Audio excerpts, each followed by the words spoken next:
దేవుని యొక్క లేఖన భాగాల్లో మనం చూసినట్లయితే మలాకీ గ్రంథము 4వ అధ్యాయం 2వ వచనంలో మనము చూసినట్లయితే అయితే నా నామమందు భయభక్తులు గలవారగు మీకు నీతి సూర్యుడు ఉదయించును అతని రెక్కలు ఆరోగ్యము కలగజేయును గనుక మీరు బయలుదేరి కొవ్విన దూడలు గంతులు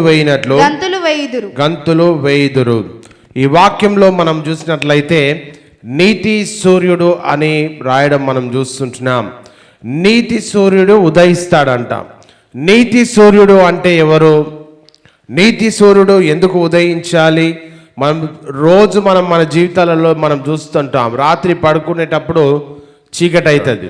సో సూర్యుడు ఉదయిస్తాడంట, నీతి సూర్యుడు ఉదయిస్తాడంట. ఎవరి యందు ఉదయిస్తాడు అంటే ఇక్కడ మలాకిలో ఇక్కడ చెప్పబడినటువంటి మాటను మనం చూస్తే ఇక్కడ ఏమనుందంటే నా నామమందు. ఏ నామము అంటే ఈ నామము అని వాడినప్పుడు, నీతి అని వాడినప్పుడు, నీతి సూర్యుడు అని వాడినప్పుడు ఇది ఎవరిని సూచిస్తుందంటే ఆకాశంలో కనబడే సూర్యుని కాదు. మనం ప్రతిరోజు కూడా సూర్యుని చూస్తూ ఉంటాం. ఆ సూర్యుని కాదు. ఇక్కడ వాక్యము దేన్ని సూచిస్తుందంటే ప్రభు అయినటువంటి యేసుక్రీస్తును సూచిస్తూ ఉంది ఈ మాట. నీతి సూర్యుడు ఏమిస్తాడంటే మనకు వెలుగునిస్తాడు. నీతి సూర్యుడు మనకి ఏమిస్తాడంటే ఇక్కడ కింది లేఖన భాగంలో మనం చూసినట్లయితే అతని రెక్కలు ఆరోగ్యము కలగజేయనంట. ఆరోగ్యం ఇస్తాడు దేవుడు. ఎవరికి ఇస్తాడు ఆరోగ్యం అంటే బాగలేని వారికి ఆరోగ్యం ఇస్తాడు, అనారోగ్యంతో ఉన్న వారికి ఆరోగ్యం ఇస్తాడు, మనకు స్వస్థతనిస్తాడు, నిరుత్సాహంలో ఉన్న వారికి స్వస్థతనిస్తాడు, పాపంలో ఉన్న వారికి రక్షణనిస్తాడు. ఇక్కడ చూసినట్లయితే మన జీవితం చాలాసార్లు రాత్రిలా ఉంటుంది, అంటే చీకటిలా ఉంటుంది. ఈ చీకటి దేనికి సాదృశ్యం అంటే సమస్యలకు సాదృశ్యం. చీకటి దేనికి సాదృశ్యం అంటే సాతానుకు సాదృశ్యం. చీకటి దేనికి సాదృశ్యంగా చూడొచ్చు అంటే బాధలకు సాదృశ్యం, వ్యాధులకు సాదృశ్యం, పాపపు జీవితానికి సాదృశ్యం, నిరాశకు సాదృశ్యము. అయితే వీటన్నిటిలో నుండి మనల్ని బయటికి తీసుకురావాలంటే ఈ లోకంలో ఎవరు కూడా మనల్ని తీసుకురారు బయటికి.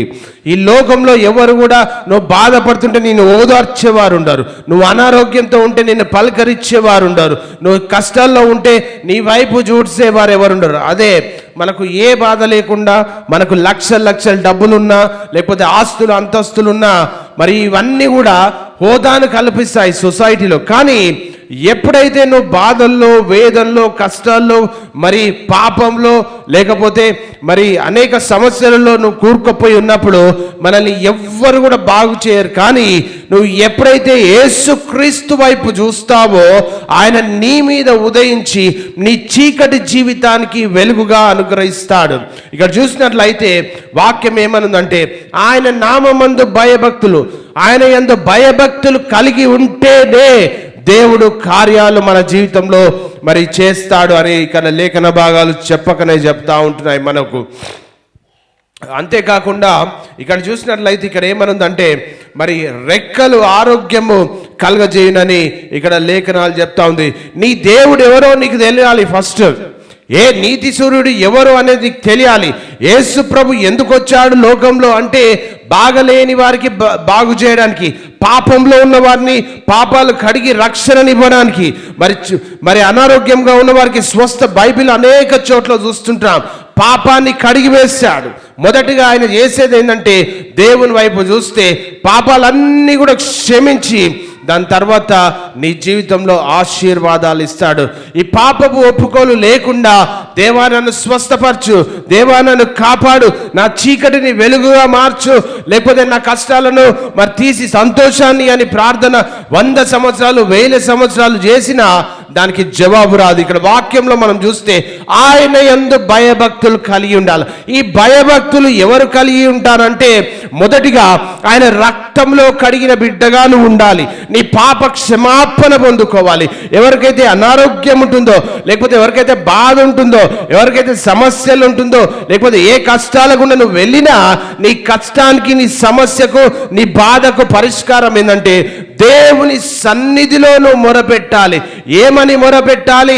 నీ పాపపు జీవితాన్ని విడిచిపెట్టి, దేవా నేను నీ వైపు చూస్తున్నా, నేను అనేక ప్రయత్నాలు చేసిన, అనేక వారిని నేను ఆశ్రయించిన, అనేక రీతులుగా నా జీవితాన్ని ముందుకు తీసుకెళ్ళినా, కానీ నా జీవితంలో ఓటమి, నా జీవితంలో అనారోగ్యము, నా జీవితంలో పాపము, నా జీవితంలో చెడు, నా జీవితంలో లోకంలో ఉన్న అన్ని కూడా నాలోనే ఉన్నాయి. అవన్నీ కూడా నేను తీసివేసి నేను నీ దగ్గరికి వస్తున్నాను. ఎప్పుడైతే నువ్వు తీర్మానం చేసుకుంటావో దేవుడి యొక్క కార్యాలను చూడగలుగుతావు. అప్పుడు ఎప్పుడైతే తీర్మానం చేసుకొని దేవుని కొరకు ఒక డివోటెడ్ లైఫ్, అంటే భయభక్తులు కలిగి ఎప్పుడైతే నువ్వు జీవించడం ప్రారంభిస్తావో అప్పుడు నీ మీద నీతి సూర్యుడు ఉదయిస్తాడు. నీలో ఉన్న చీకటి వెళ్ళిపోతుంది, మరి నీలో ఉన్న సమస్య వెళ్ళిపోతుంది, నీలో ఉన్న బాధలు వెళ్ళిపోతాయి, నీకు స్వస్థతనిస్తాడు. ఆయన తనకి రెక్కలు ఆరోగ్యము కలగజేయనని లేఖన భాగాలు చెప్తా ఉన్నాం. ఇక్కడ చూస్తే మరి రాత్రి ఎంత రాత్రి అయినా ఉదయము కావాల్సిందే. అర్థమైందా నేను చెప్పింది? ఎంత రాత్రి అయినా, ఎంత కటిక చీకటి అయినా. అమావాస్య రోజు చూసారా? ఎంతమంది చూశారు?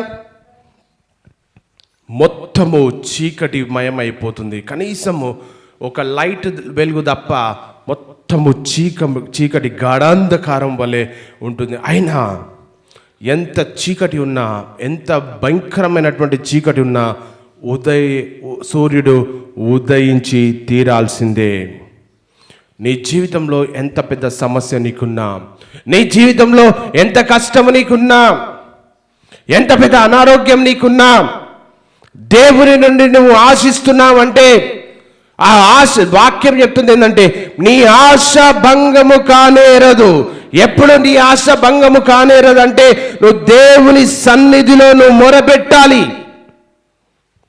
దేవుని సన్నిధిలో మనం ఎప్పుడైతే మొరపెడతామో అప్పుడు నీతి సూర్యుడు నీ మీద ఉదయిస్తాడు.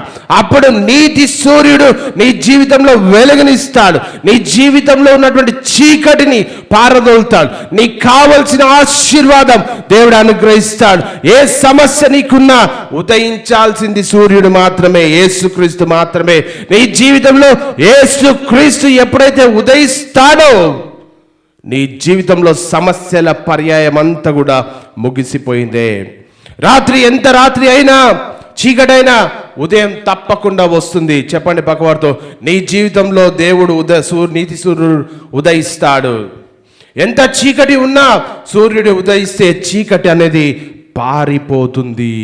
అలాగే మన జీవితంలో కూడా మరి బాధల రాత్రులు చీకట్లు ఉండొచ్చు, వ్యాధుల చీకటి ఉండొచ్చు, అప్పుల చీకటి ఉండొచ్చు, లేకపోతే పాపాల చీకటి ఉండొచ్చు, లేకపోతే కన్నీటితో నువ్వు పర్యంతం అవుతుండొచ్చు. ప్రతినిత్యం నీకున్న సమస్యలను బట్టి అవి ఎవ్వరు కూడా ఈ లోకంలో తీర్చలేరు. ఏ రకంగా నువ్వు ఎవరిని ఆశ్రయించినా ఎవరు కూడా తీర్చలేరు. చాలా మంది చెప్తా ఉంటారు, అక్కడ పోతే బాగా అవుతారు, ఇక్కడ పోతే, ఎక్కడికి పోతే బాగావుడు కాదు. వాక్యం ఏం చెప్తుందో తెలుసా? నీతి సూర్యుడు నీ మీద ఉదయిస్తేనే తప్ప మనకు సమస్యకు పరిష్కారం రాదు. నీతి సూర్యుడు ఎప్పుడు ఉదయిస్తాడు అంటే మనలో ఉన్నటువంటిది తీసివేసి ఆయన గుణలక్షణము మనలోకి వచ్చినప్పుడు. ఆయనలో ఏముంది? ఆయనలో మనకు రావాలి అంటే ఆయనలో నీతి ఉంది. ఆ నీతి సూర్యుడు నీకు ఉదయించాలంటే మనకులో ఉన్న అన్ని కూడా దేవునికి ఇచ్చేసేయాలి. అయితే ఆ నీతి సూర్యుడు ఎవరంటే ఇది ఆకాశంలో కనబడే సూర్యుడు కాదు. మనం అనుకుంటాం సూర్యుడు అంటుంటే అక్కడ కనబడే సూర్యుడు అని అనుకుంటాం. కాదు, నీతి సూర్యుడు అంటే యేసుక్రీస్తు. నీతి సూర్యుడు అంటే యేసుక్రీస్తు. యేసుక్రీస్తు అంటే వెలుగు. యేసుక్రీస్తు అంటే నీ జీవితంలో వెలుగు నింపుతాడు. క్రిస్మస్ అప్పుడు చాలా పాటలు పాడతాము యేసుక్రీస్తుని గురించి. క్రిస్మస్ అయిపోయాక అవి ఎటుపోతుందో, పాట ఎటుపోతుందో, వెలుగు ఎటుపోతుందో, మనం ఎటుపోతాము. వెలుగుతూనే ఉండాలి. నువ్వు వెలుగుతూనే ఉండాలంటే నీ జీవితము నీతి సూర్యుని మీద కట్టుకున్నప్పుడు మాత్రమే. మరి యేసు ఉన్న చోట మరి పాపం ఉండదు, యేసు ఉన్న చోట శాపం ఉండదు. అందుకే ఆయన నీతి సూర్యుడు అని బైబిల్ అభివర్ణిస్తూ ఉంది. ఆ నీతి సూర్యుడిని కలిగి ఉన్నావా? మనకు సమస్యలు వస్తే వాళ్ళను వీళ్ళను ఇతరులను ఎక్కడెక్కడనో ఆశ్రయిస్తాం. ఎందుకు? ఒక ఆశ, లోపల ఒక ఆశ. అది చేస్తే నాకేమైనా వస్తుందేమో అనే ఆశ. ఆ ఆశ పడడం తప్పులేదు, కానీ నీతి సూర్యుడు ఉదయించాలంటే భయభక్తులు, చెప్పండి, భయభక్తులు కలిగి ఉండాలి.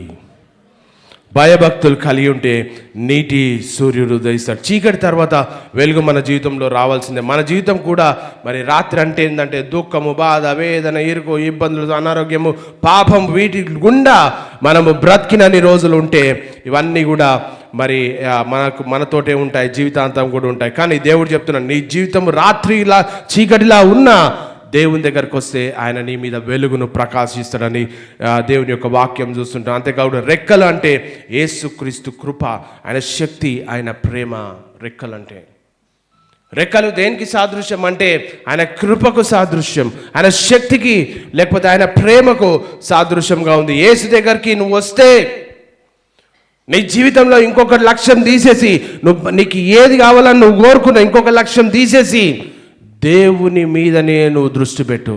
దేవుని మీదనే నువ్వు దృష్టి పెడితే దేవుని యొక్క వెలుగు నీ మీద ఉదయిస్తుంది. ఎంత పెద్ద సమస్య అయినా దేవుడు తీసేయడానికి సిద్ధమే. కానీ మనము సిద్ధమేనా? దేవుని మీద ఆధారపడడానికి మనం సిద్ధమేనా? దేవుని మీద ఆధారపడడానికి మన జీవితం సిద్ధమేనా? శరీరం సిద్ధమేనా? ప్రియా దేవుని సంగమా, యేసు దగ్గరికి ఎవరైతే వస్తారో బైబిల్లో అనేక చోట్ల, అక్కడ బైబిల్లో మనం చూస్తే క్రొత్త నిబంధన గ్రంథంలో అయినా మరి అక్కడ మనం చూస్తే యేసు దగ్గరికి వచ్చిన వారికి గుడ్డి వారికి చూపునిచ్చాడు, కుంటి వారికి నడకనిచ్చాడు, పక్షవాయువు గలవారు లేచి నడిచారు, లెప్రసీ కుష్ఠరోగం ఉన్న వారికి స్వస్థతనొచ్చింది. ఎక్కడికి వస్తే? రోడ్డు మీద నడిస్తే కాదు, ఎక్కడికి వస్తే? క్రీస్తు దగ్గరికి వచ్చినప్పుడు. అంతేకాదు వ్యాధులకు స్వస్థతనిచ్చాడు. పాపాలు, అన్నిటికంటే ముఖ్యంగా పాపాలకు స్వస్థత, క్షమాపణ దొరికింది. ఎవరి దగ్గరికి వస్తే? క్రీస్తు దగ్గరికి వస్తే. మనం అటు ఇటు పరిగెత్తాల్సిన అవసరం లేదు. నీతి సూర్యుడు నీ మీదనే ఉదయిస్తే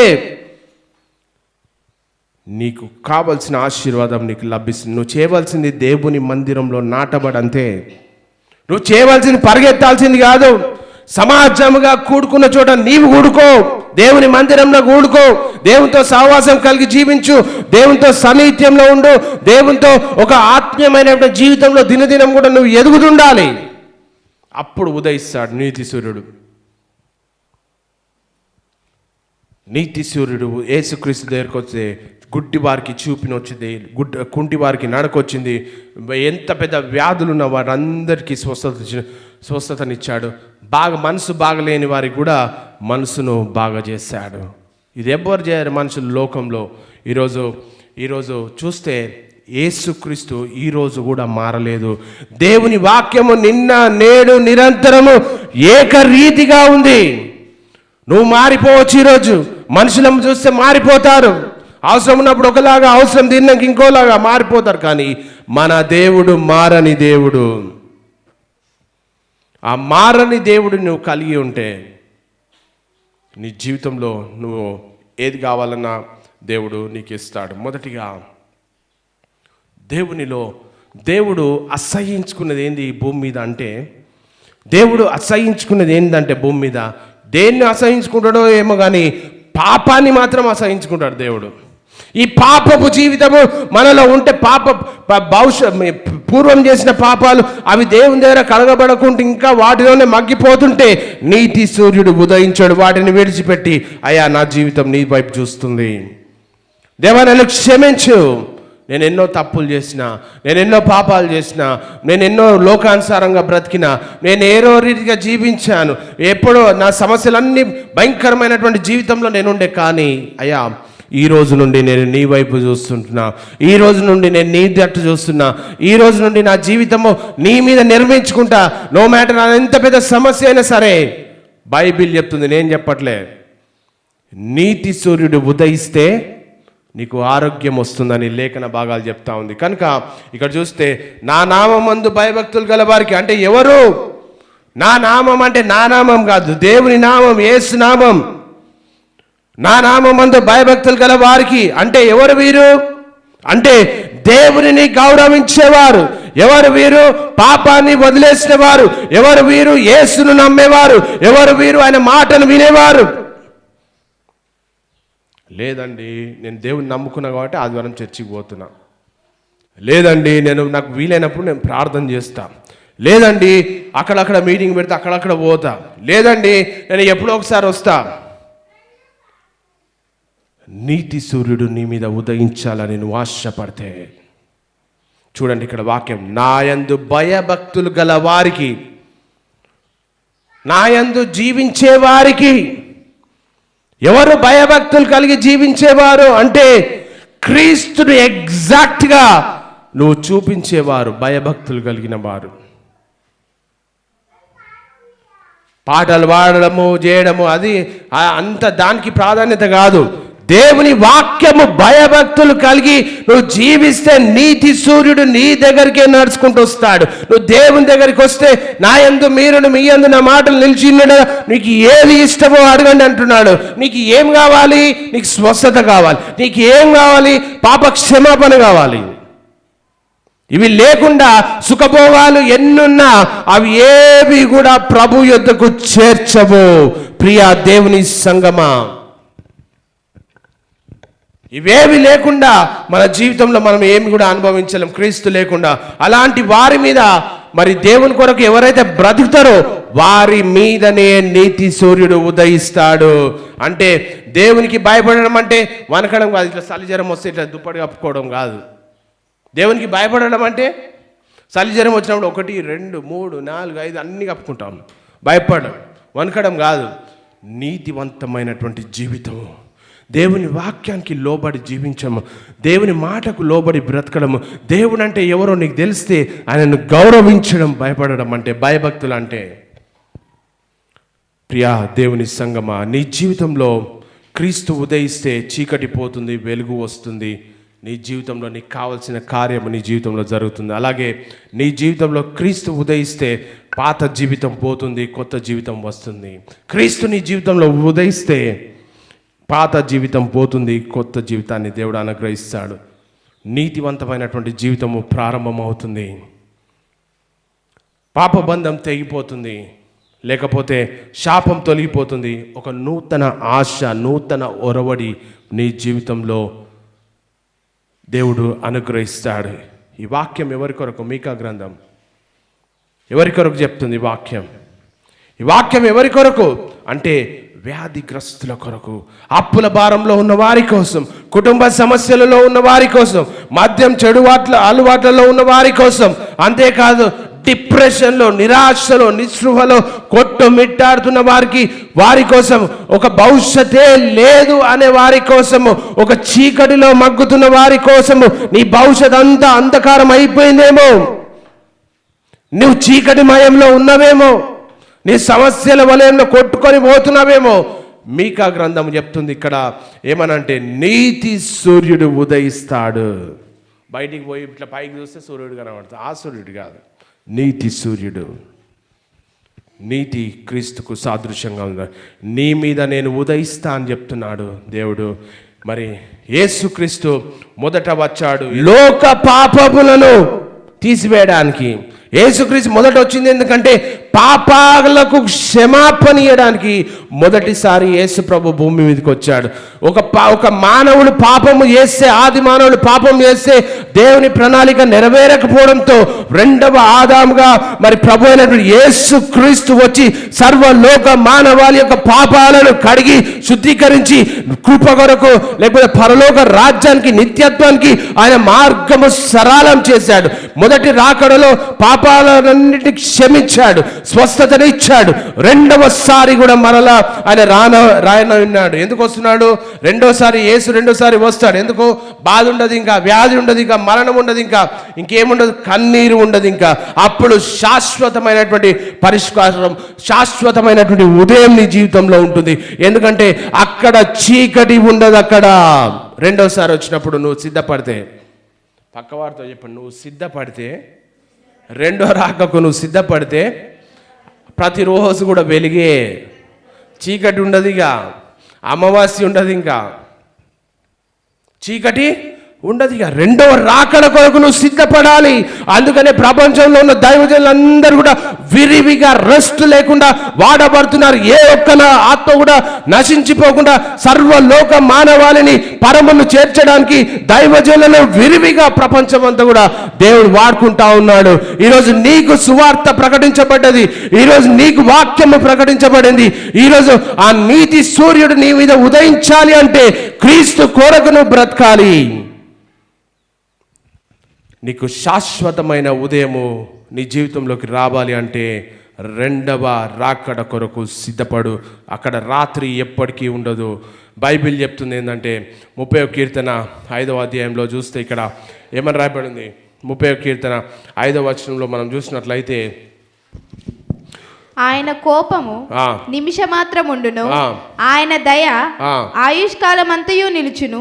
సాయంకాలము ఏడుపు వచ్చును, రాత్రి ఉండినను ఉదయమున సంతోషము కలుగును అంట. చూసారా ఏందంట? మళ్ళీ చదవమ్మది. ఆయన కోపము నిమిషమాత్రముండును, ఆయన దయ ఆయుష్కాలమంతయు నిలుచును. సాయంకాలంన ఏడుపు వచ్చి రాత్రి ఉండినను ఉదయమున సంతోషం కలుగును. రాత్రి అనేది శాశ్వతం కాదు, ఉదయం తప్పక వస్తుంది. చీకటి అంటే మొదటగా నేను చెప్పిన ఏంటంటే సమస్యలు, బాధలు, అనారోగ్యం, ఇవన్నీ కూడా చీకటి. ఎప్పుడైతే నువ్వు సాయంకాలం ఏడుపు వచ్చినను ఉదయం కావాల్సిందే నువ్వు క్రీస్తు దగ్గరికి వస్తే. ఈరోజు నీకు కావాల్సింది ఏంటి? ఉదయం తప్పక రావాలా? నీ జీవితంలో నిరంతరము చీకటి ఉండాలా? నీ జీవితంలో చీకటితోనే నీ జీవితం ముగించాలా భూమి మీద? లేకపోతే వెలుగు కావాలా? నీకు వెలుగు కావాలని నువ్వు ఆశపడితే క్రీస్తు దగ్గరికి రా, క్రీస్తులో ఉండు, క్రీస్తు కొరకు బ్రతుకు, క్రీస్తు కొరకు జీవించు, క్రీస్తు కొరకు సాక్షి బిడ్డగా ఉండు, క్రీస్తు కొరకు నువ్వు బ్రతుకు. నువ్వు రోడ్డు మీద పోతుంటే ఇగో ఈమె దేవుని బిడ్డ అని చెప్పాలి. నువ్వు రోడ్డు మీద నడుస్తుంటే దేవుని కుమారుడినా అని చెప్పాలి. లోకం ఎప్పుడు చెప్పగలుగుతుంది అంటే నీ క్రియలు మాట్లాడతాయి, నీ జీవితం మాట్లాడుతుంది, నీ జీవితం ఇతరులకు సాక్ష్యం చూపిస్తుంది. నీతి సూర్యుడు నీకు వస్తే, నీతి సూర్యుడు నీ మీద ఉదయిస్తే నీ క్రియలు మాట్లాడతాయి. ప్రియా దేవుని సంగమా, మనం అనేక సమస్యలలో మగ్గిపోతున్నాం.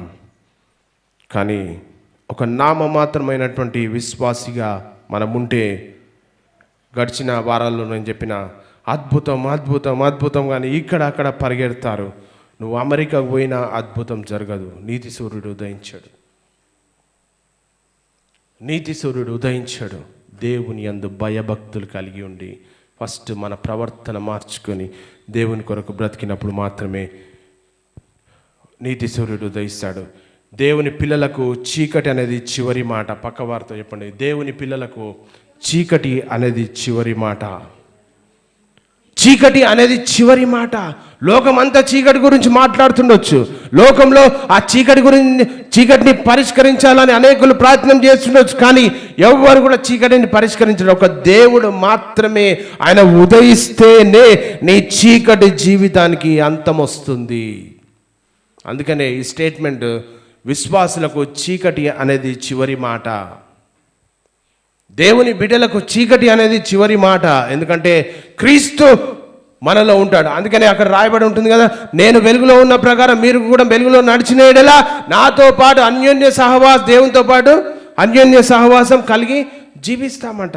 వెలుగులో ఎవరున్నారు? క్రీస్తున్నాడు వెలుగులో. ఈరోజు నీకు ఒక సమస్య ఉందంటే దేనికి సమస్య? సాదృశ్యం, అది చీకటికి సాదృశ్యం. అందుకనే పిలుపునిస్తా ఉంటున్నాం ఏంటంటే, వెలుగులోకి రా, వెలుగును చూడు, వెలుగు వైపు తిరుగు. వెలుగు లేకుండా నీ జీవితంలో ఏది చేసినా శూన్యం. నీ ప్రయత్నాలన్నీ కూడా వ్యర్థమవుతాయి. ఆ వెలుగు నీ మీద ఉదయించాలంటే క్రీస్తు యందు, దేవుని యందు భయభక్తులు కలిగి జీవించాలని లేఖన భాగాలు చెప్తుంది. సాధారణంగా మరి ఈ వాక్యం ఏంటంటే నీతి సూర్యుని మరి చెప్తా ఉంది కనుక, మరి ఆ నీతి సూర్యుడు క్రీస్తు కనుక మరి ఆయన మన మీద ఉదయించాలని మనం కోరుకోవాలి. అంతేకాకుండా యెషయా గ్రంథంలో మనం చూసినట్లయితే రెండవ యెషయా గ్రంథం 9వ అధ్యాయం 2వ వచనంలో మనం చూస్తే ఇక్కడ చీకటిలో నడుచు జనులు గొప్ప వెలుగును చూస్తున్నారు, మరణ ఛాయలు గల దేశ నివాసుల మీద వెలుగును ప్రకాశించును. ఈ చీకటిలో నడిచే జనులంట. ఎవరు ఈ చీకటిలో నడిచే జనులు అంటే పాపంలో ఉన్నవారు. ఎవరు చీకటిలో నడిచే జనులు అంటే రోగంతో ఉన్నవారు. ఎవరు చీకటిలో నడిచే జనులు అంటే దేవుడు లేకుండా బ్రతికేవారు. అక్కడ వాక్యం చెప్తుంది ఏంటంటే, మరణ ఛాయ గల దేశ నివాసుల మీద వెలుగు ప్రకాశించును. అంటే దేవుడు వెలుగు ఇస్తేనే నీ జీవితం వెలిగించబడుతుంది. నేను అన్న స్టేట్మెంట్ అర్థమైంది ఎవరికన్నా? క్రీస్తు దేవుడు నీకు వెలుగును ఇస్తేనే నువ్వు వెలిగింపబడతావు, లేకపోతే వెలిగింపబడం.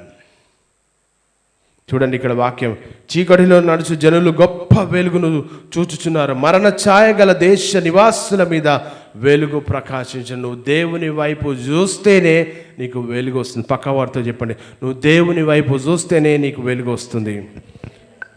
నువ్వు దేవుని వైపు చూస్తేనే నువ్వు వెలిగింపబడతావు. చెప్పండి పక్కవారితో, నువ్వు దేవుని వైపు చూస్తేనే నువ్వు వెలిగింపబడతావు. మనుషుల తట్టు చూస్తే ఏమవుతుంది బ్రదర్ అంటారా?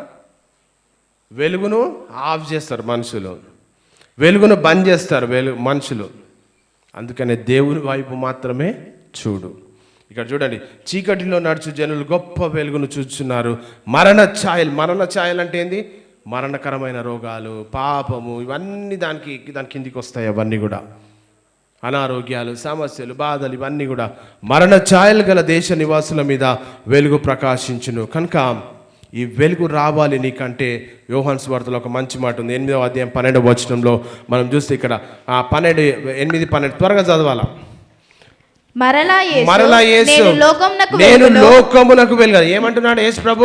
మరలా 8వ అధ్యాయం 12వ వచనం, మరలా యేసు నేను లోకమునకు వెలుగును, నన్ను వెంబడించువాడు. ఎవరంట? ఇక్కడ అడుగుతున్నా, ఎంతమంది దేవుని వెంబడిస్తున్నారు అడుగుతున్న ప్రశ్న. మరలా యేసు నేను లోకమునకు వెలుగును, నన్ను వెంబడించి వారు చీకటిలో నడు. అంటే నువ్వు యేసును వెంబడిస్తున్నా అంటున్నావు, కానీ ఎక్కడ ఉంటున్నాం మనము? ఎక్కడ జీవిస్తున్నాం? మన క్రియలు ఏం పలుకుతున్నాయి? మన జీవన విధానం ఏం చెప్తుంది? మనం చేసే పనులేంది? మనం నోట్ల నుంచి ఏం మాట్లాడుతున్నాం? ఎక్కడ ఏం మాట్లాడుతున్నాం? ఏం చేస్తున్నాం? ఏం చేయవద్దనే ఏం చేస్తున్నాం అనేది మనకు తెలుసు, మన జీవితానికి తెలుసు, దేవునికి తెలుసు. ఎవరో సాక్ష్యం ఇవ్వాల్సిన అవసరం లేదు దాని గురించి. ఒకవేళ నువ్వు క్రీస్తును వెంబడిస్తున్నావు అని నువ్వు చెప్తే, ఒకవేళ మనము క్రీస్తును వెంబడిస్తున్నామని మనము చెప్తే, వాక్యం చూడండి ఇక్కడ, మరలా యేసు లోకమునకు వెలుగును, నన్ను వెంబడించి వాడు చీకటిలో నడవక జీవపు వెలుగు కలిగి ఉండునని వారితో. ఎంతమంది పాప క్షమాపణ పొందుకొని ఉన్నారు ఇక్కడ? ఆ పాప క్షమాపణ పొందుకున్న నీవు, వెలిగింపబడిన నీవు, దేవుని కొరకు బ్రతుకుతాన్ని తీర్మానం చేసుకున్న నీవు, దేవుని కొరకు నేను జీవిస్తా అని తీర్మానం చేసుకున్న నీవు, దేవుడే నా జీవితం అని తీర్మానం చేసుకున్న నీవు, నీ జీవితము దేవునికి ప్రీతికరంగా ఉందా? ఆ తీర్మానం చేసుకోవడం కాదు, తీర్మానం అందరు చేసుకుంటారు, కానీ క్రియలు ఏం మాట్లాడుతున్నాయి, క్రియలు ఏం పలుకుతుంటున్నాయి, క్రియలు ఏం చెప్తా ఉంటున్నాయి, మన క్రియలు ఏ రీతిగా జీవిస్తున్నాం మనం అనేది మన జీవితము మనకు తెలియజేస్తుంది. ఒకవేళ నేను లోకంలోకి వెలుగును, నన్ను వెంబడించు వాడు చీకటిలో నడవక. అంటే మొదట నేను ఏం చెప్పిన, చీకటి దేనికి సాదృశ్యము? సాతానుకు సాదృశ్యం. చీకటిలో నడిస్తే, సాతానును వెంబడిస్తే అనారోగ్యం, బాధలు, వేదలు, ఇరుకులు, ఇబ్బందులు, సమస్యలు, ఇంట్లో అశాంతి, లోకంలో ఉన్న అంత భ్రష్టత్వం అంతా కూడా ఆ చీకటిలోనే ఉంది. ఆ చీకటిలో నుండి నువ్వు బయటికి రావాలి అంటే దేవుని యందు భయభక్తులు కలిగి జీవించాలి. ఆ చీకటిలో నుండి బయటికి రావాలంటే ఆయన యందు భయభక్తులు కలిగి ఆయన మందిరంలో నాటబడి ఆయన కొరకు జీవించి ఆయన కొరకు బ్రతికితే అప్పుడు నీతి సూర్యుడు నీ మీద ఉదయిస్తాడు. యేసు ప్రభు ఎందుకు నీతి సూర్యుడు అని బైబిల్ చెప్తుంది? యేసుక్రీస్తు ఎందుకు నీతి సూర్యుడు అని బైబిల్ చెప్తుందంటే ఆయన పరిశుద్ధుడు, ఆయన పాపం లేనివాడు, ఆయన న్యాయాన్ని చూస్తాడు, ఆయన కృపనిస్తాడు, ఆయన రక్షణనిస్తాడు. నీకేం కావాలి? ఇంట్లో కృప కావాలా? స్వస్థత కావాలా? పరిశుద్ధత కావాలా? నీతి కావాలా? ఏం కావాలి మనకి ఈరోజు? మనకు కావాల్సింది ఏంటి? ప్రియా దేవుని సంగమా, యేసు ప్రభు లేకుండా మన జీవితంలో ఏది కూడా మనం పొందుకోలేం. ఆయన ఎందుకు నీతి సూర్యుడు? ఆయన పరిశుద్ధుడండి. ఎందుకు నీతి సూర్యుడు? ఆయన పాపం లేనివాడు. ఎవరన్నా ఉండరా పాపం లేని వాళ్ళు భూమి మీద? 840 కోట్ల జనాభా ఉంటుంది ప్రపంచం అంతా. ఎవరన్నా ఉండరా పాపం లేనివారు? ఒక క్రీస్తు మాత్రమే. ఒక క్రీస్తు మాత్రమే పాపము లేనివాడు, పరిశుద్ధుడు, న్యాయాన్ని చూపిస్తాడు, కృపను ఇస్తాడు. నీ జీవితంలో నలిగిపోతున్నావేమో, దేవుని వైపు చూడు. ఆయన కృప నీ జీవితంలో విస్తరింపజేస్తాడు. ఆయన రక్షిస్తాడు. నీ పాపాన్ని క్షమించి, నీ పాపరోత జీవితాన్ని తీసేసి ఆయన రక్షించి నిన్ను పరిశుద్ధునిగా నిలుపుకుంటాడు. ఈ మధ్యాహ్న కాల వేళలో నీ ఆత్మీయ స్థితి దేవునిలో ఏ రీతిగా ఉంది? ఇక్కడ చూడండి, ఆయనను వెంబడిస్తున్నావు అని చెప్తున్నటువంటి నీవు, ఎంతమంది ఆయనను వెంబడిస్తున్నారు? ఎంతమంది ఆయనను వెంబడిస్తున్నారు? అందరు వెంబడిస్తున్నారు. అయితే ఇక్కడ ఒక సవాలు విసురుతున్నాడు దేవుడు, యేసుక్రీస్తు. ఆ సవాలు ఏంటంటే, ఆయన నన్ను వెంబడించు వాడు చీకటిలో నడవడంట. వ్యసనం ఒక చీకటి, అప్పు ఒక చీకటి, అనారోగ్యం ఒక చీకటి, పాపము ఒక చీకటి, అసమాధానం ఒక చీకటి, చెడు వ్యసనాలు ఒక చీకటి, త్రాగుడు ఒక చీకటి, గుట్కాలు తినుడు ఒక చీకటి, తంబాకులు తినుడు ఒక చీకటి. ఏ చీకటిలో ఉన్నాం మనం? ఏ చీకటిలో జీవిస్తుంటున్నాం? ఆయన నీతి సూర్యుడు. నీతి సూర్యునిలో పాపం లేదు, నీతి సూర్యునిలో చెడు లేదు, నీతి సూర్యునిలో మరి లోకంలో ఉన్న భ్రష్టత్వం లేదు. ఆయనలో కలిగిన గుణం ఏంటంటే పరిశుద్ధుడు. ఆ పరిశుద్ధత నీకు రావాలి అంటే వాక్యం చెప్తుంది, సవాలు విసురుతున్నాడు ఆయన. నన్ను వెంబడించువాడు చీకటిలో నడవక జీవపు వెలుగును కలిగి ఉండునని వారితో చెప్పాను. జీవపు వెలుగు నీలో ఉందా? ఇక్కడ ఎవరిని అడిగినా చెప్తారు, నాకు ఒక సమస్య ఉందని చెప్తారు. ఒక్కొక్కరికి ఒక్కొక్క వారి పరిణామాలు చొప్పున వారికి సమస్యలు ఉంటాయి. సమస్య లేని వారు ఎవ్వరు లేరు, అందరికీ ఉంటాయి సమస్యలు. సమస్య లేని వారు ఈ ప్రపంచంలో ఎవ్వరు ఉండరండి. కోట్లు లక్షల డబ్బు కూడా ఉంటాయి సమస్యలు, ఆ రీతిగానే ఉంటాయి సమస్యలు. అయితే ఆ సమస్యకు పరిష్కారం ఏంటంటే క్రీస్తు. పక్కవారితో చెప్పండి, నీకు ఎంత పెద్ద సమస్య ఉన్నా ఆ సమస్యకు పరిష్కారము నీతి సూర్యుడు ఉదయించాలి. నీతి సూర్యుడు ఉదయిస్తేనే మనం దేవుని కార్యాలు చూస్తాం. ఇర్మియా 23:6 ఇర్మియా గ్రంథం 23:6. ఇర్మియా గ్రంథం 23. అతని దినములలో యూదా రక్షణ నొందును, ఇశ్రాయేలు నిర్భయంగా నివసించును. యెహోవా మనకు నీతి అని అతనికి పేరు పెట్టుదురు. యెహోవా మనకు నీతి అని అతనికి పేరు. చీకటి కాలం తర్వాత వెలుగు వస్తుంది. మలాకి పుస్తకం తర్వాత, మలాకి గ్రంథము తర్వాత, బైబిల్లో ఆఖరి పుస్తకం ఏంది? ఆఖరి బుక్ ఏంది బైబిల్లో? గ్రంథం ఏంటి? ఎంతమంది చెప్తారు మలాకి అని? లేకపోతే ఆదికాండం అని చెప్తారా? ఎంతమంది చెప్తారు మలాకి? దేవుడు ఆదికాండం నుండి మలాకి వరకు మాట్లాడుతూనే వచ్చాడు. తెలుసా మీకు? ఆయన ప్రవక్తలతో, ఆయన ప్రజలతో ప్రవక్తలతో మాట్లాడాడు. అనేక రీతులుగా దేవుడు మాట్లాడుతూ వస్తున్నాడు. ఆదికాండం నుండి మనుషులతోటి, ప్రవక్తలతో, అందరితో మాట్లాడుతూ వస్తున్నాడు. అనేక హెచ్చరికలు చేశాడు దేవుడు. అనేక రీతులుగా నడిపించాడు మనుషులను. ఆదికాండం నుంచి మలాకి వరకు అనేక బైబిల్లో చూస్తే అనేక రీతులుగా బైబిల్లో దేవుడు మాట్లాడుతూనే వస్తున్నాడు, హెచ్చరికలు చేస్తూనే వస్తున్నాడు, నడిపిస్తూనే వస్తున్నాడు. వారికి కావాల్సిందన్నీ ఇస్తూనే ఉన్నాడు, అవసరతలన్నీ తీరుస్తూనే ఉన్నాడు. ఏదంటే అది కావాల్సి, అది ఇజ్రాయెల్ ప్రజలు అరణ్యంలో వెళ్తున్నప్పుడు, దేవా నాకు అది కావాలి ఇది కావాలంటే ప్రతి ఒక్కటి ఇచ్చాడు వాళ్ళకు. ఏది కావాల్సి అది ఇచ్చాడు దేవుడు, ఒక పాపం తప్ప. కానీ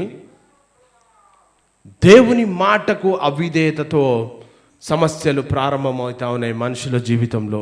దేవుని మాటకు వస్తున్నటువంటి విధేయత లేని, గౌరవం లేని స్థితిలో ఎవరైతే జీవిస్తున్నారో, తద్వారా దేవునికి మరి అనుక్షణం కూడా దూరమైతూ వస్తుంటారు. ఆదికాండం నుంచి మలాకి వరకు మరి దేవుడు అనేక రకాలుగా మాట్లాడితే, మలాకి గ్రంథము తర్వాత 400 సంవత్సరాలు దేవుడు మాట్లాడలే ఎవరితో. చీకటి. 400 సంవత్సరాలు దేవుడు నోరు మూసుకొని కూర్చున్నాడు. ఎవరితో ఏం మాట్లాడా నేను ఇంకా? ఎందుకు దేవుడు మాట్లాడతలేడు? ఎందుకు దేవుడు నోరు మూసుకొని కూర్చున్నాడు? ఎందుకు దేవుడు ఎందుకు మౌనంగా ఉన్నాడు? ఆదికాండం నుంచి మలాకి వరకు మాట్లాడుతూనే వస్తున్నాడు దేవుడు అందరితో. మోషతో మాట్లాడాడు, అందున్న దైవజనులు అందరితో, ప్రవక్తలతోటి అందరితో మాట్లాడాడు. ఆయన స్వరాన్ని విన్నారు దైవజనులు. తర్వాత ఎందుకు 400 సంవత్సరము? చీకటి వచ్చేసింది లోకంలోకి. చీకటి అంటే చీకటి కనబడే చీకటి కాదు. 400 సంవత్సరం చీకట్లను లైట్ లేకుండా ఉండరనుకునేరు, అది కాదు. చీకటి అంటే అవిధేయత, చీకటి అంటే పాపము, చీకటి అంటే చెడు, చీకటి అంటే అనేక రీతులుగా భ్రష్టత్వం అంతా మగ్గిపోతున్నటువంటి క్రమంలో ప్రవక్తల స్వరం లేదు. ఆత్మీయ చీకటిలో కొట్టుమిట్టాడుతున్నారు ఆ ప్రాంతాలన్నీ కూడా. ఏ చీకటిలో? కనబడే చీకటి కాదు, ఆత్మీయ చీకటి. తర్వాత అనుకునే 400 సంవత్సరాలు చీకటి ఎట్లుంటారో వీళ్ళంతా అనుకున్నారు. లైట్ గురించి మాట్లాడతలేను నేను. ఆత్మీయ చీకటిలో దేవుడు మాట్లాడడము మానేశాడు, మౌనంగా ఉండిపోయాడు. అప్పుడు దేవుడు చెప్పాడు, నీతి సూర్యుడు ఉదయిస్తాడు. నీతి సూర్యుడు ఉదయిస్తాడు.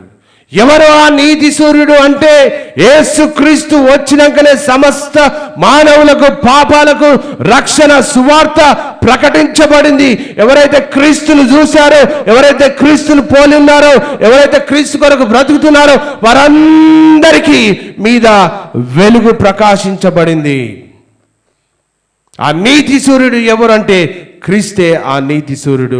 400 సంవత్సరాలు కూడా అంత కూడా చీకటి, ఆత్మీయమైనటువంటి చీకటిలో ఉన్నారు. ఎందుకు చీకటి?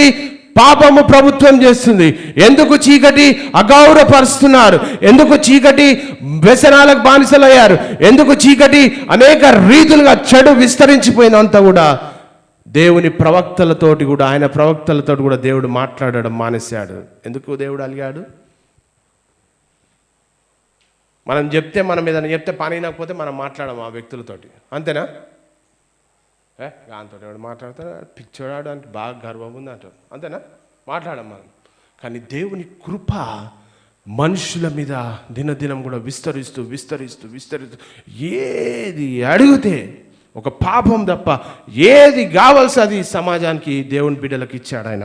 కానీ మలాకి తర్వాత 400 సంవత్సరాలు అగాధం ఏర్పడింది. ఎందుకు అగాధం ఏర్పడిందంటే లోకంలో ఉన్న భ్రష్టత్వము పెరిగిపోయింది. చూసారా, దేవుడు చెప్తున్నటువంటి మాట, నీతి సూర్యుడు ఉదయించాలి, ఆయననే క్రీస్తు. కనుక ఇక్కడ చూస్తే ఏమని రాయబడింది, ఆ దినములలో యూద రక్షణ నందును ఇజ్రాయేలు నిర్భయముగా నివసించిన యెహోవా మనకు నీతి అని అతనికి పేరు పెట్టు. యేసుక్రీస్తుకు సాదృశ్యంగా ఉన్నటువంటి వచనం ఇది. లూకాసు వార్త 1వ అధ్యాయం 78, 79 వచనాల్లో మనం చూసినట్లయితే, లూకాసు వార్త 1వ అధ్యాయం 78, 79 వచనాల్లో చూస్తే, మన దేవుని మహావాత్సల్యంను బట్టి వారి పాపములను క్షమించుట వలన తన ప్రజలకు రక్షణ జ్ఞానమును ఆయన అనుగ్రహించినట్లు ఆయన మార్గములను సిద్ధపరచుటకై ఆయన మార్గములను సిద్ధపరచుటకై నీవు ప్రభువునకు ముందుగా నడుతువు, మన పాదములను సమాధాన మార్గంలోనికి నడిపించినట్లు చీకటిలోను మరణ ఛాయలోను కూర్చుండు వారికి వెలుగునిచ్చుటకై ఆ మహావాత్సల్యను బట్టి పైనుండి ఆయన మనకు అరుణోదయ దర్శనం అనుగ్రహించినంట. ఏమనుంది అక్కడ? చీకటిలోను మరణ ఛాయలోను కూర్చుండు వారికి. ఎంతమంది చీకట్లో కూర్చున్నారు, ఎంతమంది మరణకరమైనటువంటి రోగంలో ఉన్నారు, వారందరికంట చీకటిలోను మరణ ఛాయలోను కూర్చుండు వారికి వెలుగునిచ్చుటకై ఆ మహావాత్సల్యమును బట్టి పైనుండి ఆయన మనకు అరుణోదయ దర్శనము అనుగ్రహించిన. అరుణోదయ దర్శనం అంటే ఏంటో తెలుసా మీకు? నీతి సూర్యుడు ఎవరంటే యేసుక్రీస్తు నిజమైన నీతి సూర్యుడు. నువ్వు ఎంత మరణ ఛాయలో కొట్టు మిట్టాడుతున్నావో నాకు తెలియదు. చాలామంది బాధలు చెప్పుకుంటారు, చెప్పుకొని బాధలనే అటనే కృంగిపోతారు. కరోనా వస్తుందంటే ఆ వస్తుందనే భయానికే చచ్చిపోయారు అందరూ. అంతేనా? నిజంగా వచ్చిందో లేదో, వచ్చింది కానీ వస్తుందంటేనే చనిపోయారు చాలామంది. అంటే మరణ ఛాయలో అట్లాంటి భయంకరమైనటువంటి పాపపు సాదృశ్యంగా ఉన్నటువంటి ఆ చీకటి, పాపపు సాదృశ్యంగా ఉన్నటువంటి ఆ మరణ ఛాయల్లో కూర్చుండి వారికి వెలుగునిస్తాడంట నీతి సూర్యుడు. వెలుగునిచ్చుటకై ఆ మహావాత్సల్యతను బట్టి పైనుండి ఆయన మనకు అరుణోదయ దర్శనం అనుగ్రహించెను. అదే యేసు జననం మొదటి రాకడలో నెరవేరింది, రెండవ రాకడలో సంపూర్ణము కాబోతుంది. మొదటి రాకడలో పాపంని క్షమించాడు, రెండవ రాకడలో నిత్యమైన వెలుగులోకి నడిపిస్తారు. ఎవరిని నడిపిస్తారు? నిత్యమైన వెలుగులోకి. అక్కడ పోయిన తర్వాత చీకటి ఉండదు ఇంకా, అక్కడ పోయిన తర్వాత అనారోగ్యం ఉండదు ఇంకా, అక్కడ పోయినాక అప్పుల బాధ ఉండదు ఇంకా, అక్కడ పోయినాక నిరంతరము పరిశుద్ధుడు అని కొనియాడుతూనే ఉండాలి. నిరంతరం వెలిగే ఉంటుంది. రెండవ రాకడలో సంపూర్ణంగా నెరవేరుతుంది. అతని రెక్కలు ఆరోగ్యము కలగజేయఉండవు. కనుక వాక్యం ఏంటంటే ఆయన కృప ఒక కిరణాలు, ఆయన స్వస్థత ఒక శక్తి. క్రీస్తు వైపు ఎప్పుడైతే చూస్తామో మనకు దేవుని యొక్క కార్యాలు మనం చూడగలుగుతాం. చీకటిలో ఉన్న వారికి, మరణ ఛాయల్లోను కూర్చుండు వారికి, ఏ మరణ ఛాయలలో కూర్చున్నావో, చీకటి లేక ఏ చీకటిలోనూ కూర్చున్నావు, అప్పులనే చీకటిలో ఉన్నావా, పాపం అనే చీకటిలో ఉన్నావా, అసమాధానం అనే చీకటిలో ఉన్నావా, వెలివేయబడిన అనే చీకటిలో ఉన్నావా, లేకపోతే ఇంకా ఎంత పెద్ద చీకటిలో నువ్వు కూర్చున్నా ఆయన ఉదయించి తీరాల్సిందే నీ మీద. ఎంతమంది చెప్తారు నా మీద సూర్యుడు ఉదయించి తీరాల్సిందే? ఏ సూర్యుడు? బయట ఎండగొట్టే సూర్యుడు కాదు, నీతి సూర్యుడు ఉదయించాలి. నీతి సూర్యుడు ఉదయించినప్పుడు మాత్రమే దేవుని యొక్క సంపూర్ణతలోకి మనం వస్తూ ఉంటాం. అందుకనే అతని రెక్కలు ఆరోగ్యము కలగజేస్తాయంట. అంటే ఆయన కృప కిరణాలు, లేకపోతే స్వస్థత, ఆయన శక్తి మనకు లభిస్తుంది. పాపాన్ని తీసివేసి ఆయన యందు భయభక్తులు కలిగి ఉంటే అవన్నీ కూడా మనకు దేవుడిస్తాడు. 103వ కీర్తన 3వ వచనంలో చూస్తే, ఇక్కడ చూసినట్లయితే 103వ కీర్తన 3వ వచనంలో మనం చూస్తే, ఆయన నీ దోషములన్నిటినీ క్షమించువాడు. ఏం చేస్తాడంట? సమస్యలు ఎందుకు వస్తాయి? పాపంతో. అయితే మనం దేవుని దగ్గరికి వస్తే దేవుడు ఏం చేస్తాడంట? ఆయన నీ దోషములన్నిటినీ, ఒక్క దోషం కాదు, అన్ని దోషాలు. ఇక్కడ చూడండి, వాక్యం చూడండి, ఇక్కడ ఆయన నీ దోషములన్నిటినీ, కొన్నిటిని కాదు, 1 2 3 4 5 6 7 8 9 10 లేకపోతే 100 దోషాలు కాదు. ఎన్ని దోషాలు క్షమిస్తాడంట? నీ జీవితంలో పుట్టింది మొదలుకొని ఈ రోజు వరకు ఎన్ని దోషాలు చేసినా నువ్వు క్రీస్తు దగ్గరికి వస్తే నీ పాప క్షమాపణ దేవుడు ఇస్తాడంట. ఆ కృపను పొందుకున్న నీవు ఈరోజు క్షమాపణ పొందుకున్న నీవు దేవుని నీతిలో, భయములో, ఆత్మీయతలో, దేవుని వాక్యానికి లోబడి మన జీవితాన్ని జీవించాలి. నీ దోషములన్నిటిని క్షమించువాడు, నీ సంకటన వ్యాధులన్నిటినీ స్వస్థపరిచే వాడుగా ఉంటున్నాడు. కనుక క్రీస్తులోనే ఆయన నీతి ఉదయించాలి నీ జీవితంలో. అంటే ఆయన యందు భయభక్తులు కలిగి ఉంటేనే నువ్వు ఎక్కడ కూర్చున్నావో అక్కడ నీకు స్వస్థత వస్తుంది. ఎక్కడ కూర్చుంటాం మనం? దేవుని మందిరంలో కూర్చోాలి. లేదండి నేను పొద్దున్న లేస్తే సాయంత్రం వరకు చాయ్ డబ్బా కాడ కూర్చుంటా, దేవుడు నన్ను స్వస్థపరచాలి, హల్లెలూయా. స్వస్థపరచాలా? నీతి సూర్యుడు నీ జీవితంలో ఉదయించాలి అంటే దేవుని యందు భయభక్తులు కలిగి దేవుని మందిరంలో నాటబడి జీవితంలో దేవుడు కార్యాలు చేయాలని ఇష్టపడుతున్నాడు. నువ్వు ఎందుకు చీకటిలో మగ్గిపోతున్నావు? ఎందుకు వెలివేయబడిన స్థితిలో ఉన్నావు? ఎందుకు అనారోగ్యంతో ఉన్నావు? ఎందుకు బాధలో ఉన్నావు? ఇంకా నీతి సూర్యుడు నీకు ప్రకటింపబడిన, ఇంకా నీతి సూర్యుని గురించి నువ్వు తెలుసుకున్నా, ఇంకా నీతి యేసుక్రీస్తును గూర్చి నువ్వు విన్నా,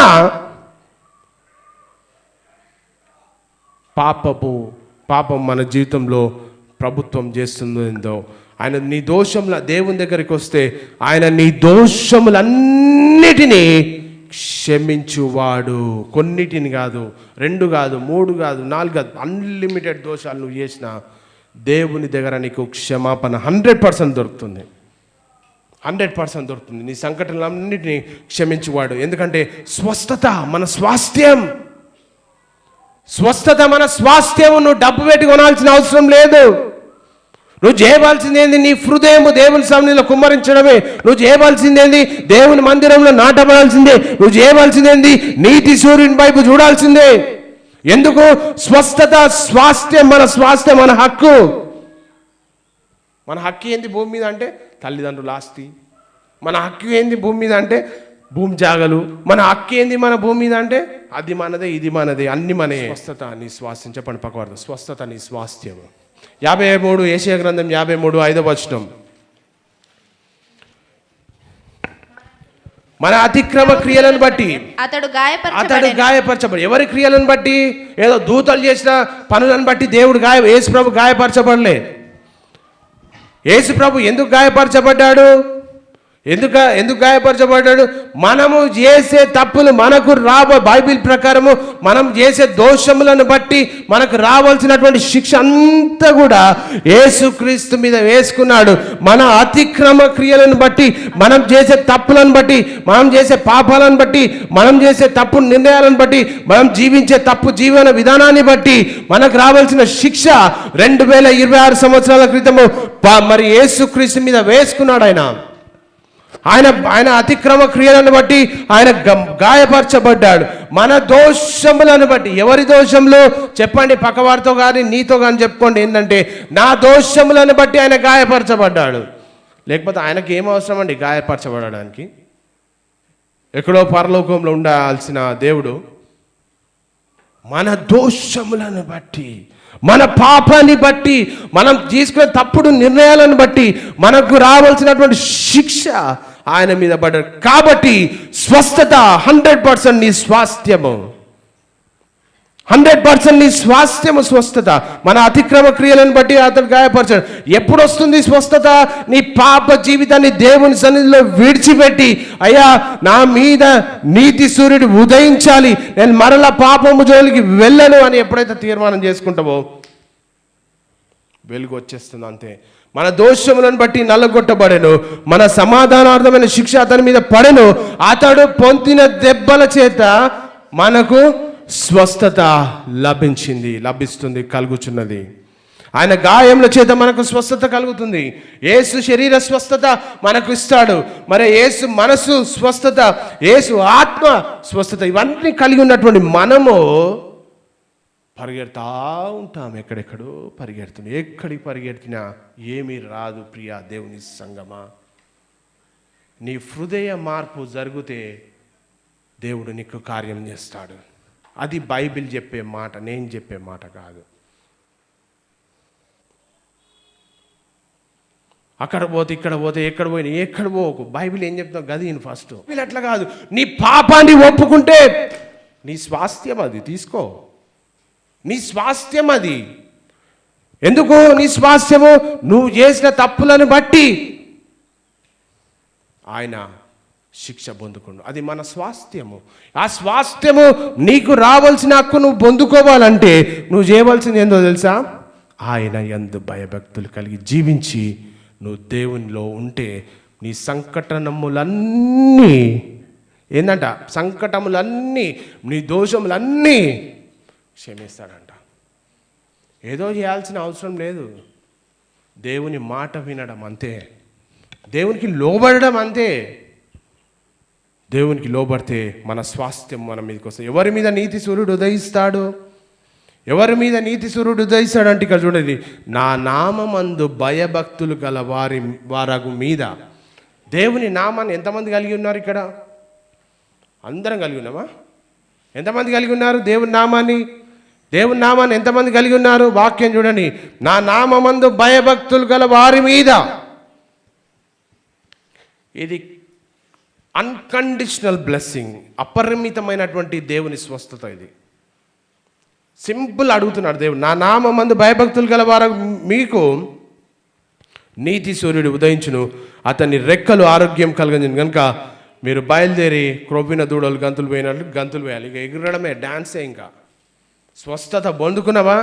డాన్స్. మనం అక్కడక్కడ డీజే పెడితే ఎగురుతూ ఉంటాం, అది కాదు డాన్స్, నిజమైన డాన్స్. ఎప్పుడు దేవుడు నీకు నీ జీవితంలో కార్యం చేసినప్పుడు అప్పుడు చేయి డాన్స్.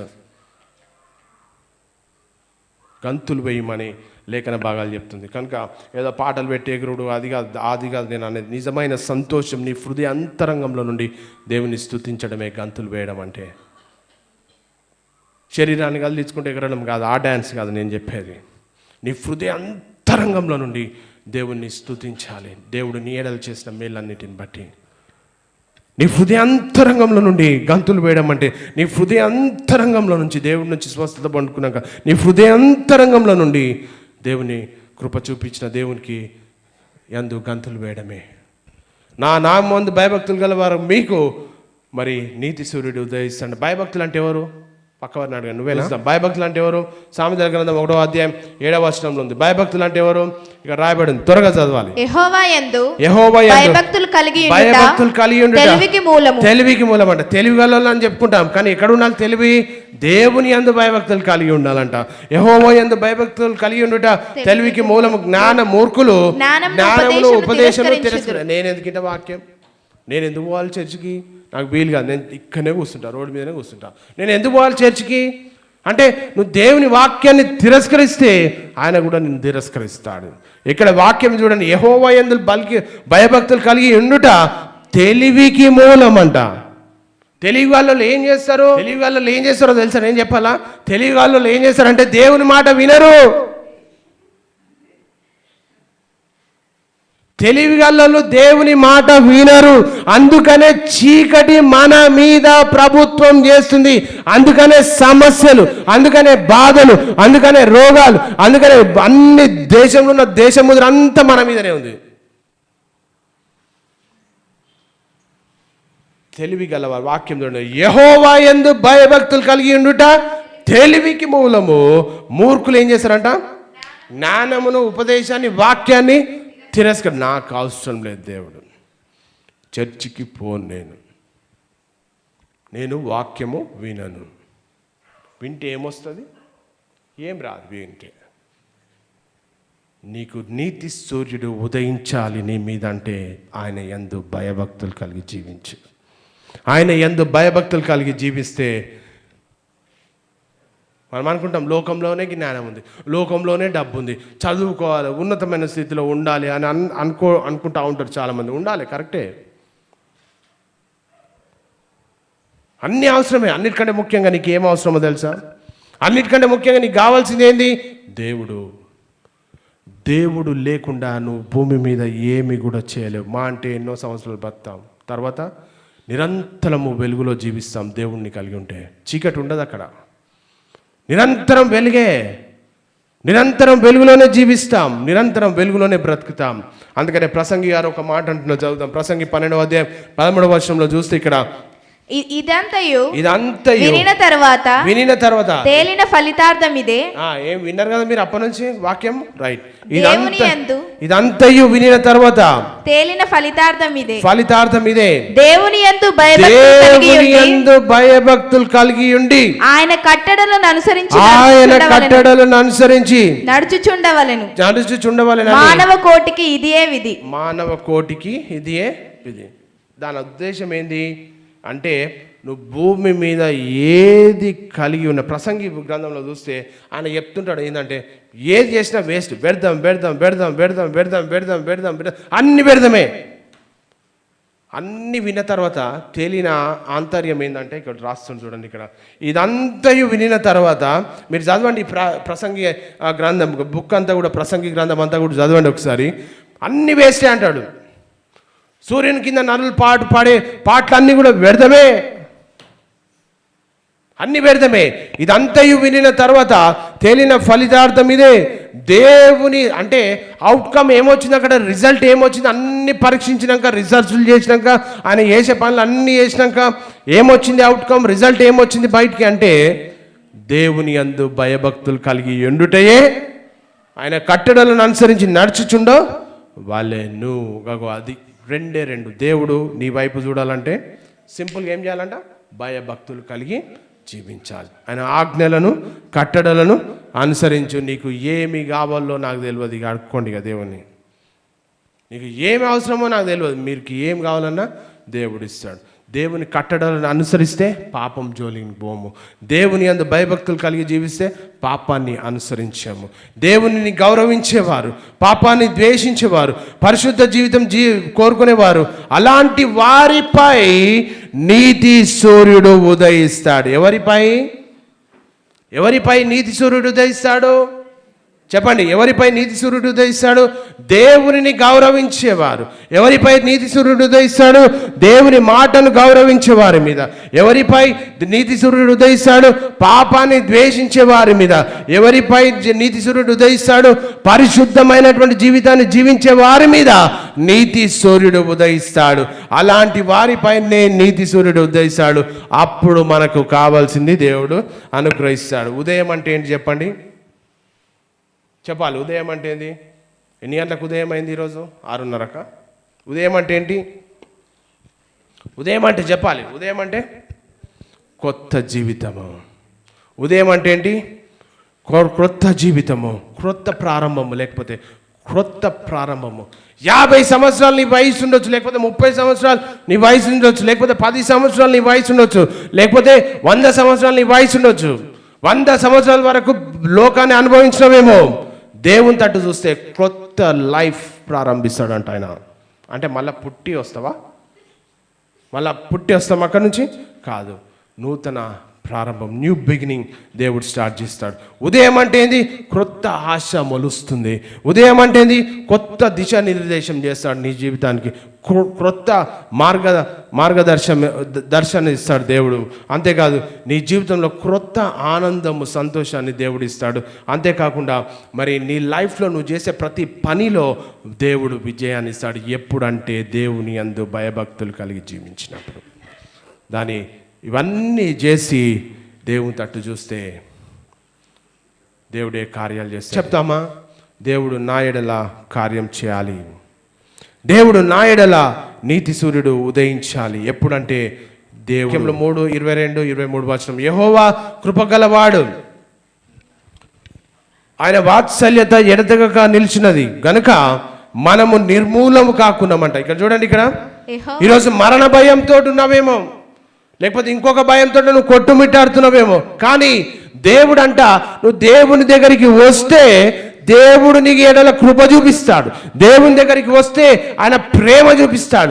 దేవుని దగ్గరికి నువ్వు వస్తే నీ పాపానికి క్షమాపణ దొరుకుతుంది. దేవుని దగ్గరికి వస్తే నీ ఎడల దేవుడు కృప చూపి నిన్ను బలపరిచి, నిన్ను విస్తరించి, నిన్ను నూతన పరుస్తాడు. యెహోవా కృపగలవాడు గనుక ఆయన వాత్సల్యత ఎడతెగక నిలిచినది గనుక మనము నిర్మూలం కాకున్న వారం. నిర్మూలం అంటే ఏంటి చెప్పండి? నిర్మూలం అంటే ఏంది? గతించి పోవడం. అంటే భూమి మీద నీ జీవితంలో దేవుడు ఉదయించాలని కోరుకుంటున్నాడు. నీ జీవితంలో దేవుడు, ఇక్కడ చూడండి, ఆ యెహోవా కృపగలవాడు, ఆయన వాత్సల్యత ఎడతెగక నిలుచున్నది గనుక మనము నిర్మూలం. అంతలా దేవుడు కృప విస్తరిస్తాడంట. అంటే నువ్వు నిర్మూలము కాకుండా దేవుడు నీ మీద కృప అంటే నీకు కావలసినట్టు స్వస్థత ఇస్తాడు, నీకు కావలసిన సమాధానం ఇస్తాడు, నీకు కావలసినటువంటి ఆరోగ్యం ఇస్తాడు, నీకు ఏది కావాలన్నా అవన్నీ ఇస్తాడు. కానీ నువ్వు భూమి మీదకి వెళ్ళి నిర్మూలం ఒకవేళ నిర్మూలం అంటే గతించిపోకుండా దేవుల్లో ఉంటే నిత్య రాజ్యానికి నువ్వు ట్రాన్స్ఫార్మ్ అవుతావు. అక్కడ చీకటి ఉండదు, ఏడుపు ఉండదు, ఏముండదు, అక్కడ బాధలు ఉండవు. నిరంతరము దేవుని స్తుతిస్తూనే దేవుని కొరకు బ్రతుకుతూ ఉంటాం. 23 అనుదినము నూతనంగా ఆయనకు వాత్సల్యత పుట్టుచున్నది, నీవు ఎంతైనా నమ్మదగిన వాడు. నమ్మదగిన వాడు దేవుడు. ఎవరు? నమ్మదగిన దేవుడు. మన క్రియలను బట్టి కాదు, ఆయన నీతిని బట్టి, ఆయన కృపను బట్టి నువ్వు దేవుని దగ్గరకు వస్తే నీ ఎడల దయ చూపడానికి ఆయన సిద్ధంగా ఉన్నాడు. అనుదినం ప్రతిరోజు కూడా నూతనంగా ఆయన వాత్సల్యత పుట్టుచున్నది. ఆయన నమ్మదగిన దేవుడు అని చెప్తా ఉంది.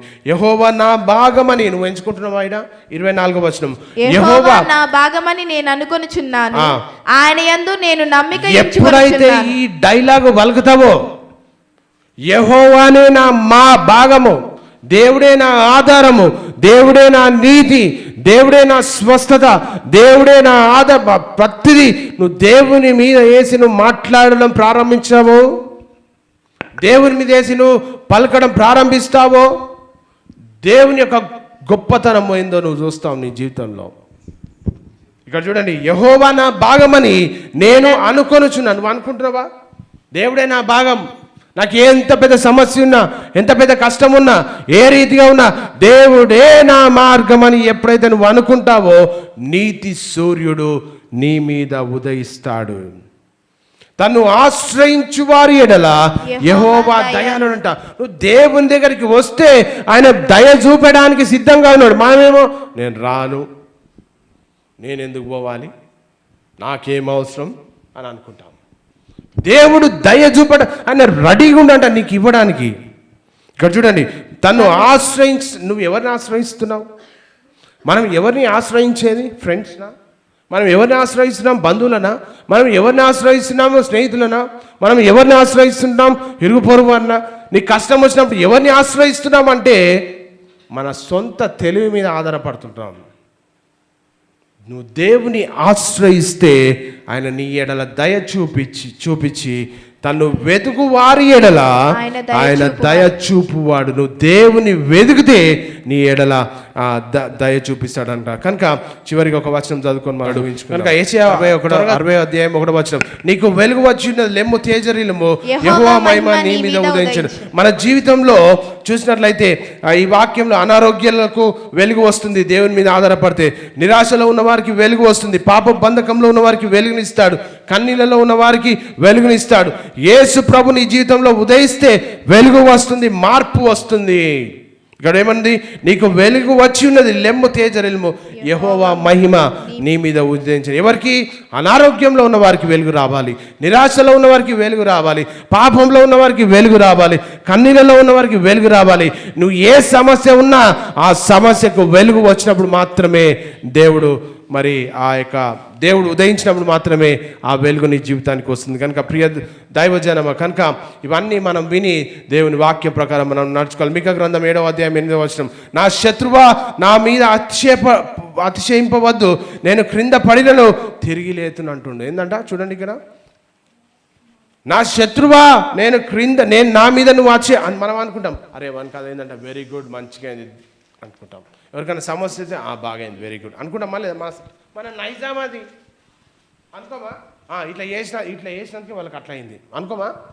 కానీ అట్లా అయిన వ్యక్తి దేవుని దగ్గరికి వస్తేనంట, అట్లా జరిగిన వ్యక్తి దేవుని దగ్గరికి వస్తేనంట, చూడండి ఇక్కడ, నా శత్రువా నా మీద అతిశయింపవద్దు, నేను క్రింద పడినను తిరిగి లేతును, నేను అంధకారమందు కూర్చునను, యెహోవా నాకు వెలుగుగా ఉండును.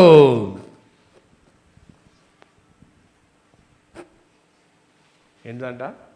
నేను క్రింద పడినను యెహోవా నాకు వెలుగుగా ఉంటాడంట దేవుడు. క్రింద పడినను చెప్పమ్మా, క్రింద పడినను క్రింద పడినను తిరిగి లేతును. నేను అంధకారమందు కూర్చున్నను, యెహోవా నాకు వెలుగుగా నుండును. నేను అంధకారమందు కూర్చున్నా దేవుని కలిగి ఉంటే దేవుడు నిన్ను వెలిగిస్తాడంట, దేవుడు నిన్ను కాపాడుతాడంట.